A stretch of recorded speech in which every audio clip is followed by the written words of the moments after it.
This is hereby given of the regular meeting of the Board of Education of the Town of Westfield in the County of Union, New Jersey at 7:30 p.m. on the evening of Tuesday, April 14, 2015, in the boardroom of the Administration Building, 302 Elm Street, Westfield, New Jersey. The purpose of the meeting is to transact the regular business of the Board. This is to advise the general public and to instruct that it be recorded in the minutes that in compliance with Chapter 231 of the Public Laws of 1975, entitled the Open Public Meetings Act, the Westfield School Board on Friday, April 10, 2015, caused to be posted at the Office of the Board of Education, located at 302 Elm Street, Westfield, New Jersey, and delivered to the Westfield Leader, the Star Ledger, the Westfield Library, the Town Clerk of Westfield, Alternative Press, and Patch.com, a meeting notice setting forth the time, date, and location of the meeting. Dana, can we do a roll call? Rich Matesic. Here. Lucy Biegler. Here. Mark Friedman. Here. Brendan Galligan. Here. Chris Langhardt. Here. Ginny Light. Here. Gretchen Olig. Here. Peggy Oster. Mitch Slater. Here. All right, Jane, could you lead us in the flag salute? Sure. Thank you. Please join me in the flag salute. I pledge allegiance to the flag of the United States of America and to the republic for which it stands, one nation, under God, indivisible, with liberty and justice for all. Thank you. Announcements. Lucy, anything down here? Yes, I do. I just need to get these little guys on first. Okay. Roosevelt Intermediate School students earned top awards at the New Jersey Drama and Forensics League Theater Fest held at Chatham Middle School on March 21st. With 60 students competing from 5 schools in the state, the 11th grade drama students from Roosevelt competed in 4 different events and captured the following recognitions. For comedic monologue, first place Sophia Tuglia and second place Allison Brown. For comedic pair, first place Sarah Lade and Sophia Lemberg. Sorry if I pronounced her name wrong. For dramatic monologue, second place Brianna Hatch and third place Emma Hamilton. For dramatic pair, first place Rachel Hamelberg and Julia Sackett, and second place Emma Downer and Mary Jo Sidham. Kimberly Johnny, who accompanied the students, is the public speaking drama teacher at Roosevelt Intermediate School. Congratulations to all. Thank you.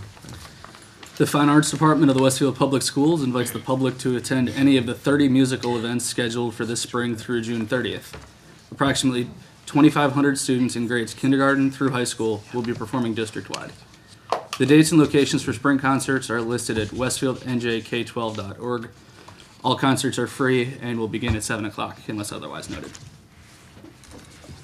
Okay, this is from intermediate schools. Congratulations to Jasper Lemberg, who competed in the state competition of the National Geography Bee on Friday, March 27th. Jasper advanced to the semifinals, placing 16th in the state out of 114 students. Jasper has won Roosevelt's Geography Bee 3 years in a row and qualified for the state competition all 3 years after scoring well on the state test. We are extremely proud of his accomplishments. According to his social studies teacher, Marissa Connolly, Jasper is a fierce competitor and extremely respectable young man. Congratulations. Thank you. Anything on this side? Yes. This relates to Odyssey of the Mind. We are delighted to report that 5 Westfield teams qualified for World Finals at the Odyssey of the Mind competition on Saturday, April 11th. They include Edison School Division II, for technical difficulties, they took first place. Edison School Division II, for silent movie, took second place. Edison School Division I, Pandora's Box, they took second place. Tamaqua School Division I, Runaway Train, took first place. And Jefferson School Division I, Technical Difficulties, which took second place. The teams look forward to representing Westfield and New Jersey at the World Finals competition at Michigan State University beginning May 20th. In other news, there will be an Odyssey of the Mind showcase on Wednesday, April 22nd at 7:30 p.m. in the Edison Intermediate School Auditorium. And please note that this is a time change from the district calendar, so congratulations to those teams. This is from Westfield High School. 2 Westfield High School students, Jackie Napolitano and George Ledesma, have been selected as candidates in the prestigious U.S. Presidential Scholars Program. The Scholars Program was established in 1964 by executive order of President Johnson. It recognizes and honors some of the nation's most distinguished graduating high school seniors. Based on their exceptional scores on either the SAT or the ACT, Jackie and George are among 3,000 candidates nationwide selected for this honor. To be considered a semifinalist, they must submit an application along with essays, recommendations, and transcripts. Semifinalists will be notified this month with the final selection of academic scholars in May. And we wish Jackie and George both continued success. Okay, one more, sorry. Oh, sorry, Jenny, go ahead. That's fine, all right. This is regarding the Optimist Club Intermediate Teacher of the Year nominations. The deadline for receipt of nominations for the 18th Annual Intermediate School Outstanding Teacher Award is Tuesday, April 21st. 2 intermediate school teachers, one from Edison and one from Roosevelt Intermediate Schools, will be chosen to receive the award on May 13th at an Optimist dinner and will be honored at the Board of Education meeting in June. Nominations should specify ways in which the teacher has demonstrated outstanding teaching, interest in children, and continued pursuit of professional growth. The nominee must be a full-time teacher in the Westfield Public Schools in grades 6 through 8 for a minimum of 5 years. Students, parents, and staff are encouraged to submit nomination letters to the Outstanding Teacher Award Committee of the Optimist Club of Westfield, care of the Office of the Superintendent, Westfield Public Schools, 302 Elm Street, Westfield, New Jersey, 07090. Letters can also be emailed to optiaward@westfieldnjk12.org. That's OPTIAWARD. And this is the brochure that can be looked at regarding the nomination, the process, the criteria, and the past recipients. Thank you. Sure. Okay, one more announcement. Education Fund Clothing Drive, April 18th. The Ed Fund of Westfield will hold its annual clothing drive on Saturday, April 18th at Roosevelt Intermediate School, 9 a.m. to 3 p.m. All clothing, accessories, shoes, bedding, linens, stuffed animals, small toys, bicycles will be accepted and distributed to those in need. Items are to be placed in plastic garbage bags with shoes separate from the other items. All the funds raised from the collection will be used to support teacher grants that encourage innovative programs with the Westfield School District. Community news. The Westfield Memorial Library will be holding its annual book donation and sale days this April. Book donations can be made April 24th to April 25th. Sale days begin for the public on April 29th. Please check the library's website for exact times and details. All right, thank you. I do. Congratulations to the cast and crew of Westfield High School's fall drama, The Laramie Project. The production received 6 Montclair State University Theater Night Award nominations, and they include Outstanding Achievement in Lighting Design, Outstanding Performance by a Supporting Actress in a Drama for Maddie Huddleston, Outstanding Performance by a Supporting Actor in a Drama for Daniel Calejo, Outstanding Achievement by an Acting Ensemble, Outstanding Production of a Drama, and Outstanding Achievement in Stage Direction for drama teacher Dan Devlin. The winners will be announced at the Montclair State University Theater Night Awards on Monday, May 11th at 7 p.m. And we also apologize for this omission. Westfield High School student Noah Bram was among a select group of students chosen for the 2015 CJMEA Region 2 Mixed Chorus. His name was inadvertently omitted in the announcements from our last board meeting. We apologize and congratulations to Noah. Thank you. Okay. All right, the next Board of Education meeting will be held on Tuesday, April 28th at 7:30 p.m. at 302 Elm Street. The public hearing will take place for the school district's annual 2015-2016 school budget. With that, I'd be happy to recognize the public for agenda items only. All right, seeing no one come to the podium, we'll move to the superintendent's report. And tonight's superintendent's report is actually a state requirement, but one that it's important for us to do. And it focuses on the number of incidents that are reported in any of our schools regarding violence, vandalism, substance abuse, or harassment, intimidation, or bullying. The state has very specific requirements and rules and definitions regarding this. We are required, at sometime during the springtime, to report on any of the incidents that took place between September of this past of 14 and December of 2014. So those are the ones that I'm focusing on, and again, their definitions are very, very specific. But we start with our basic philosophy of what's important as part of our students' education, and that is all of our students, we have to help them learn, just as their parents are helping them learn, about respect for themselves, respect for others, and respect for community. And obviously, the community is a little bit smaller when you talk about our younger students. Their community is probably their classroom. That's where they start to learn the rules of community and how you treat others. And then as they get a bit older, their community becomes a little broader, and they talk about their grade or their school. And then by the time our students are in high school, we really want them thinking outside the walls of our buildings and think about their role in the Westfield community or the greater world.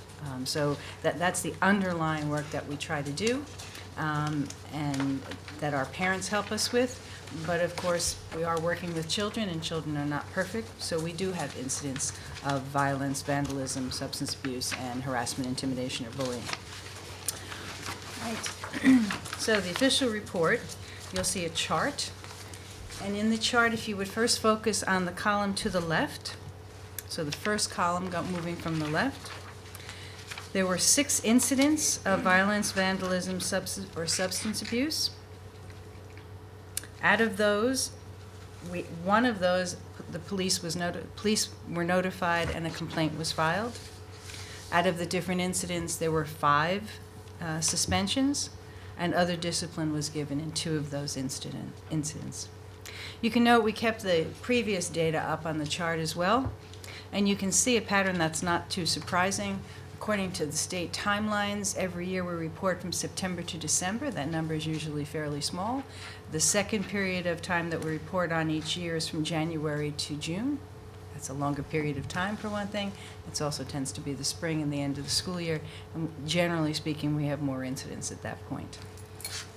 One thing I'd like to point out about when police are notified, obviously schools have laws they have to follow just as everyone does. So there are a number of times where we have no say. If something happens that's against the law, the police are notified and complaints are filed. It's not a matter of our judgment.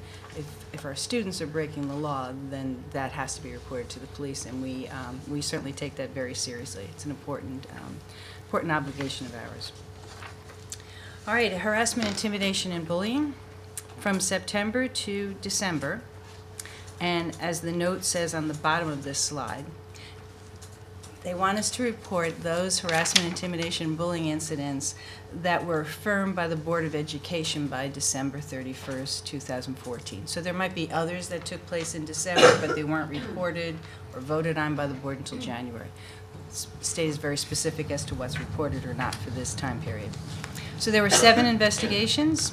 All 7 of them were completed. The investigations were completed within 10 days.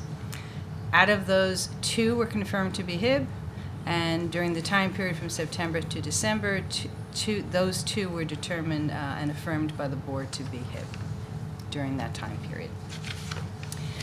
We're then required to submit information about just those 2 incidents, not the ones that were claimed, but the ones that were investigated and found to be harassment, intimidation, or bullying. So if you look at the chart below, and again look to the column all the way to the left, in order for something to be bullying or harassment, intimidation in New Jersey, there has to be a protected category, perceived characteristic. There were none in the first categories that are listed there. Again, there were only 2 incidences. If we go to the second chart, our 2 instances, one had to do with a mental, physical, or sensory disability. So in other words, a child was picked on because of a disability. And the other one had to do with distinguishing characteristics, which could be the way a child looks or something else. It is considered a characteristic of a child, and is considered a protected category. We then go to what the district responses were for these 2 incidents.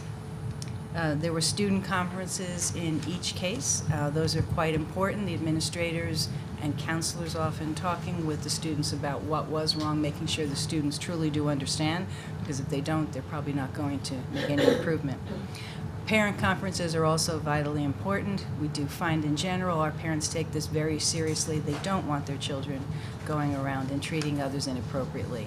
And so we generally have great support from our parents regarding this. There were 5 suspensions. There were 2 incidents, but those incidents had more than 1 child each. Right? So that's why there were 5 suspensions, because of some of the actions of the students. The State also requires us to report for these, are they written, electronic, what were they? In our case, they included both things that were written about a child, gestures that were made, and also verbal. This is an unusual time frame because we do not have anything there with electronic communications. Often that's part of it, but it didn't happen to be in these two incidences. Required to provide a breakdown of the confirmed incidents by school. And in this past go-around, there was one confirmed case in Washington and one in Edison. Those were the two that were confirmed in the September to December time period. So we honestly work constantly to try to make sure that our students are respecting themselves, others in the community, and I know that parents are doing the same thing. How do we do this? We do this in a number of different ways. Certainly our counselors provide lessons at various levels. Classroom meetings and discussion, and this can be picture books that are being shared with kindergarten students and their teachers. You can pick the right books so that there is a lesson. And it continues with what are students reading in high school, certainly at a very different level. But boy, are there lessons you can pull out about ways people should treat each other from most of our great literature. Review of our code of conduct. Review of the Anti-Bullying Bill of Rights, which is the state law regarding this, making sure students have an understanding of what that law calls for and also what our code of conduct expects. There are also a number of instances where our students are asked to write and reflect about how people should be treated. And there are presentations on resilience, on self-control, and on ways to reduce stress. Peer leader training is accomplished, especially at the intermediate level and the high school level. And especially at our elementary level, pillars of character are also part of the instruction, so that our students become aware of that at a young age and carry that with them as they get older. The work does continue. We'd like to say at some point we would have accomplished this, but honestly the work continues, and it'll continue tomorrow morning, to be honest with you. When anyone does have an incident where they think it's harassment, intimidation, or bullying, we ask them to contact the anti-bullying specialist in the building.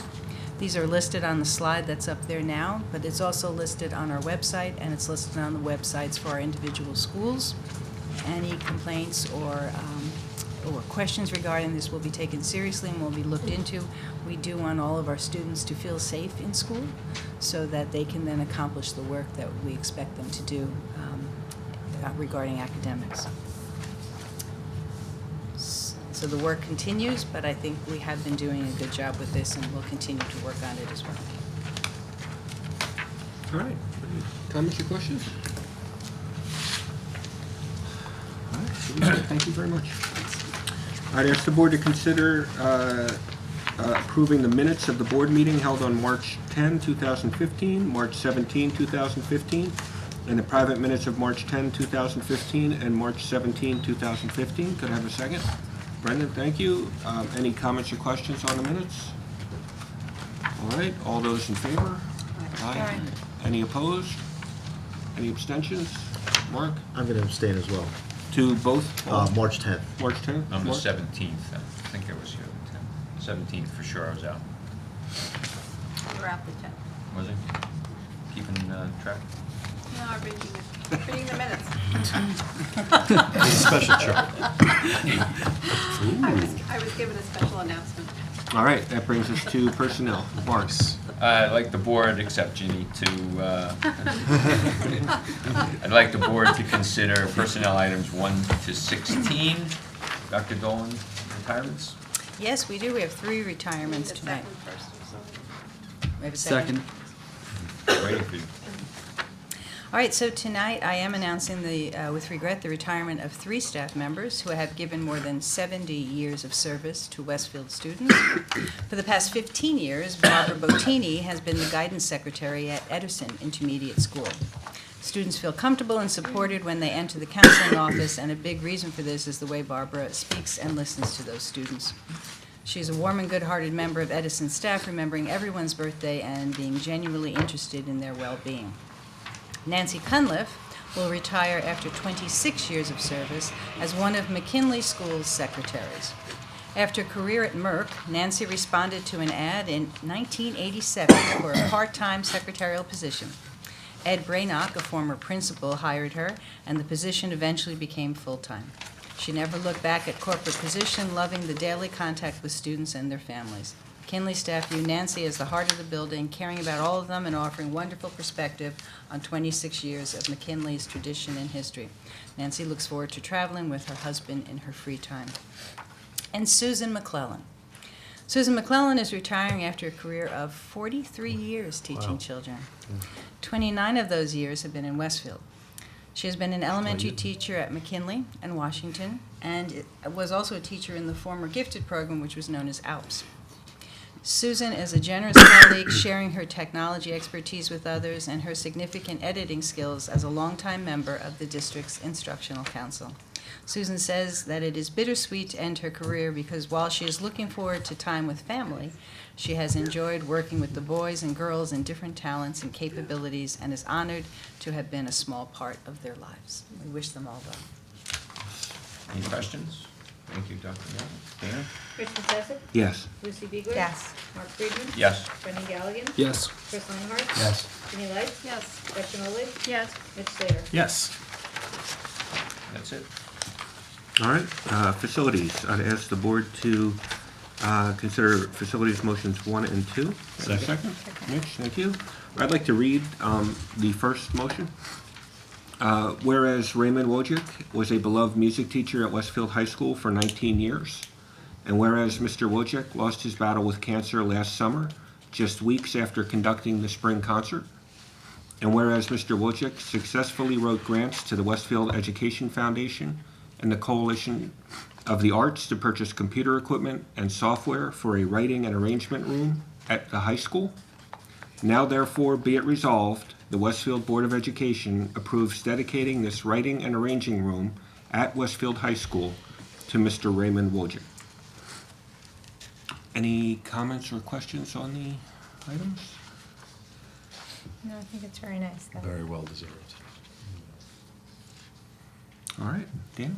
Rich Messessick. Yes. Lucy Beeler. Yes. Mark Friedman. Yes. Brendan Gallagher. Yes. Chris Lightenhart. Yes. Ginny Lights. Yes. Gretchen Oleg. Yes. Mitch Slater. Yes. All right, nothing else there. Long-range planning, Jeannie? We're looking forward to putting a meeting together next week. I have a couple of dates in mind that I'm going to confirm with people after this meeting. The administration is going to present to the committee the results of the community survey that was taken, and then we look forward to being able to present those results at a public board meeting in June, Or perhaps May. end of May. We're aiming towards a May meeting. We're aiming for, okay, aiming to May. All right, thank you. Policies, Lucy? The board reverses the superintendent's decision on HIB incident 15WA02 for the reasons set forth therein. Is that correct? Affirming or reversing this one? Reversing. Did I say? There are two different, there's There's one on the two. agenda and there's an Yeah. addendum. She's reading the agenda Two. first. There's 03 I- and then there's 2. You're reading the I agenda. I crossed out the one on here because I thought the numbers were so close, I thought there was an error. So that's why I crossed it out. I'm like, oh, I made a mistake. It's both, Okay, so I'm reading both. yes, Okay, so I'll start with the other one first. Correct? yes. Okay, the board affirms the superintendent's decision on HIB incident 15WA03 for the reasons set forth therein. Can I have a second? Jenny? Yes. Dana? Rich Messessick. Yes. Lucy Beeler. Yes. Mark Friedman. I think I need to abstain on that one. Brendan Gallagher. Yes. Chris Lightenhart. Yes. Ginny Lights. Yes. Gretchen Oleg. Yes. I'm just, yes. Sorry. I'm a little Mitch confused Slater. about where we are. Yes. Okay, am I now reversing? Okay. They are two different Right. incidents, and we had heard both of them last time. Right. But we had a board meeting a long time ago, I think that's part of it. Right, Is that the one we heard at the last board meeting? Yes. Okay. okay. Just curious. If I hadn't crossed it out, would it have been okay if I did them in the reverse order? Yeah. Oh, okay, just making sure. Okay. The board reverses the superintendent's decision on HIB incident 15WA02 for the reasons set forth therein. Can I have a second? Mitch? Sorry, Ginny. Rich Matesa, Yes. Lucy Bigler, Yes. Mark Friedman, Abstain on that one, too. Brendan Gallagher, Yes. Chris Langhardt, I abstain on that. Ginny Lights, Yes. Gretchen Oleg, Yes. Mitch Slater. Yes. Okay, and tomorrow night, members of the policy, certain members, Chris and I, and some other committee members, community members and staff members will be reviewing the district's code of conduct policy and regulation. And we look forward to discussing it tomorrow night. Thank you. And that's it. Curriculum, instruction, and program. Gretchen. Yes, I would like to ask the board to consider curriculum items 1 and 2. Can I have a second, please? Jenny, thank you. The curriculum that's on the agenda for first reading was the subject of my March 31st memo to the board about the curriculum, the conversation that happened at the curriculum committee meeting. The environmental science revision was within the normal course. It was updated to more accurately reflect what are referred to as the NG, the Next Generation Science Standards, which are going to be implemented at the high school in fall 2016. I thought maybe just because it was new information to the committee and we had a lot of questions about it, that if Paul's willing, he could just very briefly talk a little bit about what that's going to look like as we roll out the science standards. Just kind of it doesn't need to be a long conversation, but I think Peggy and I found it interesting, and maybe you can just update everybody on what that means exactly. The next gen in particular? Yeah. Hi, well, thanks for giving me the You're not opportunity. surprised, right? Didn't I tell you? No, I had, yeah. Sorry. I'm always on. It's fine. Actually, Paul loves talking about, he I really do. does love I talking do. about the new science Well, standards, so it's fine. Last week I was at NASA in California. I was on vacation, and so I wandered into NASA. So I do like this stuff. And it was the Mountain View campus of one. So I've been to 2. You sent me to Greenbelt last year. You're going to be sorry you brought me up here. So that's 2 out of the 7 campuses. But anyway, the Next Generation Science Standards are standards that are nationally worked on by science teachers and educators and policymakers throughout the country. And one particular goal was to make them reflect a little bit more what we refer to, as STEM, science, technology, engineering, and math. So there's an engineering slant to it. In our terms, one of the big benefits of the Next Generation Science Standards is teaching students this engineering process that is not based on getting something right or wrong. It's based on trial and error. It's based on having a problem to solve. In the elementary level, it would look like putting a bunch of materials on a table and not giving directions to students on how to solve a problem. You would say to them, we want you to build something that will hold a cell phone and maybe project the sound a little bit more. And so they have solo cups out there and maybe straws and things, and they'll build something, and then they'll talk about what went into their approach, what worked, what didn't work among the whole group. And it becomes a lot more about what did you try, what worked for you, what didn't work for you, and then of course you go back to the drawing board. That's what science is supposed to be. When you scale that up to the high school, you would see lab sciences, and in that case too, you would try to work back, let's say, from experimenting in the lab to what was, so it's inquiry based, what was noticed, and then how that applies overall to maybe what that unit is about. So they are mandatory, and we're infusing them. It's also part of the work that we're doing in the consortium with Milburn and Summit, and Edison from Middlesex County has joined us, and West Caldwell. And so we've been working with them in setting up professional development with the College of New Jersey's Center for STEM Excellence. So we're going to be infusing these into the curriculum K through 12, but at the same time, it is a shift. It's a paradigm shift in how we approach science and how we look at it and how we incorporate project-based learning, engineering. So it's got a little bit more of that to it. It's exciting. It's a big challenge, especially for elementary teachers, I think, because they're not, they're generalists, and this is perhaps a little bit of a bigger challenge. So we have a team of those folks working in the consortium. We had a great time last summer with that group, just doing some orientation and getting their feet wet. And so we're excited about moving forward with it all. So, yeah, I can answer any questions. That's great. Any questions? Awesome, thank you. No, thanks for the Appreciate opportunity. So that's environmental science, the visual and performing arts curriculum. There weren't any major revisions. They were updated to align with the core curriculum content standards. And yeah, I'm happy to answer any questions that anyone has, but otherwise they were just updating in the regular course of our 5-year cycle. Any questions? And then the second SIP item is the district field trips and overnight field trips that were attached. Okay, great, Dana. Rich Messick. Yes. Lucy Biegler. Yes. Mark Friedman. Yes. Brendan Gallagher. Yes. Chris Leonhardt. Yes. Gina Lights. Yes. Gretchen Rutherford. Yes. Mitch Slater. Yes. Anything else? All right, thank you. Mark, finance. I'd like the board to consider finance items 1 through 13. Second. Ginny, thanks. Just 2 comments here. Use your words.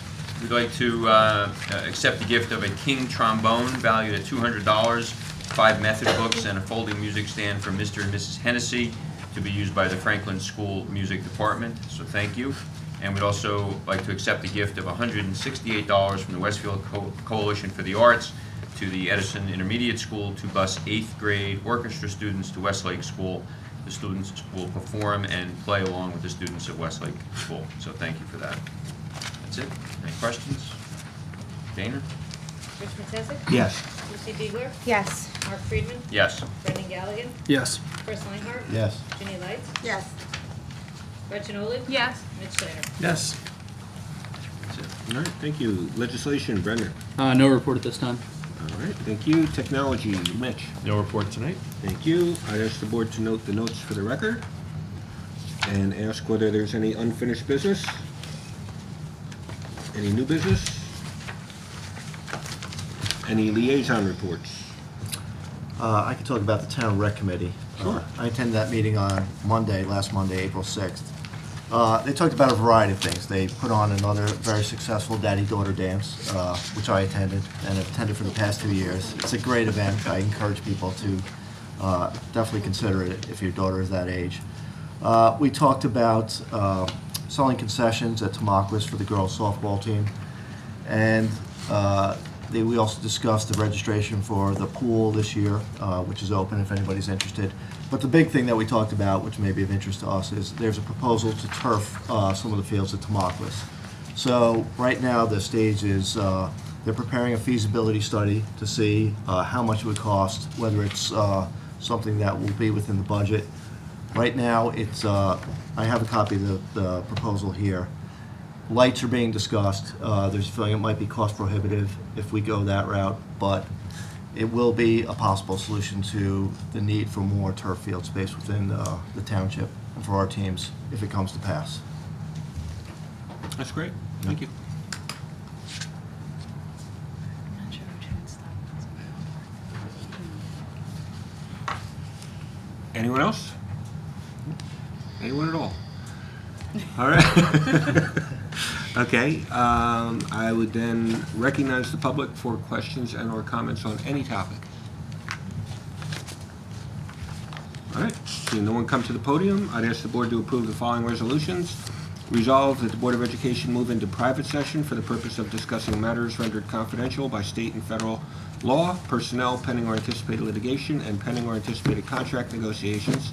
And be it further resolved that any discussion held by the board which need not remain confidential, and the results of the discussion will be made public as soon as practicable. Could I have a second? Second. Thank you, Lucy. All those in favor? Aye. Any opposed? Any abstentions? All right, we will go to private session.